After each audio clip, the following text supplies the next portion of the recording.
আজকে তোমরা দেখছি চলেছ শ্রী নিমাইয়ের জন্মস্থান। তো দেখতে থাকো কত সুন্দর এই জায়গা। আর এখানে কিন্তু খুব সাবধান, ফটো তোলা যাবে না, তাও যতটা সম্ভব নিজের রিস্ক নিয়ে তুলতে পারো। আর সবথেকে বড় ব্যাপার হচ্ছে এখানে শুধু হনুমান আছে, সেই জন্যই হয়তো আরও বারণ করা আছে। তো যাই হোক, তোমরা ভিডিও দেখতে পারো। বন্ধুরা, এই হচ্ছে গেট। তো এই গেটটা দিয়েই আমি প্রবেশ করলাম।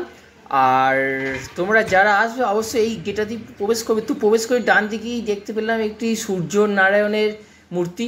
আর সামনের দিকে চলো একটু এগিয়ে যাই। তো এগিয়ে গেলেই আমি শ্রী চৈতন্য মহাপ্রভু অর্থাৎ নিমাইয়ের জন্মস্থান আমি দেখতে পাবো, এবং তোমাদেরকেও আমি সেটা দেখাবো।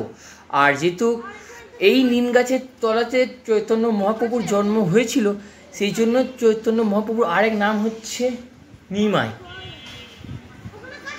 এই আশ্রম প্রাঙ্গণে ছবি তোলা একদমই নিষেধ, কিন্তু তোমরা তাও নিজেদের রিক্সে সাবধানে ছবি কিন্তু তুলতে পারো। তো তোমরা দেখতে পাচ্ছ সচী মাতার কোলে স্বয়ং শ্রী চৈতন্য মহাপ্রভু, শ্রী গৌরাঙ্গ মহাপ্রভু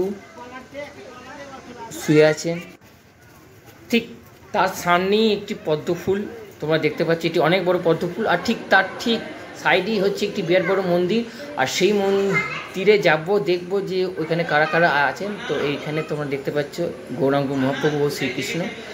তো একটু সামনে এগিয়ে যায়। তো হ্যাঁ, এগিয়ে যেতেই দেখলাম মাঝখানে শ্রী গৌরাঙ্গ মহাপ্রভু, আর একদিকে আছে রাধাকৃষ্ণ, আর একদিকে হচ্ছেন শ্রী চৈতন্য মহাপ্রভুর মা বাবা স্বয়ং বিরাজ করছেন। তো চলো এবার মন্দির থেকে একটু বেরিয়ে যায়।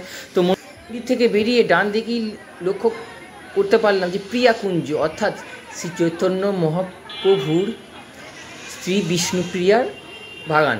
আর এই বাগানটা হচ্ছে ঠিক চৈতন্যদেবের জন্মস্থানের সামনেই একদম। এই যে ব্যারিকেড করা আছে, এই ব্যারিকেডের মধ্যেই আছে। আর ঠিক তার ডান দিকে হচ্ছে ওই মন্দিরটা।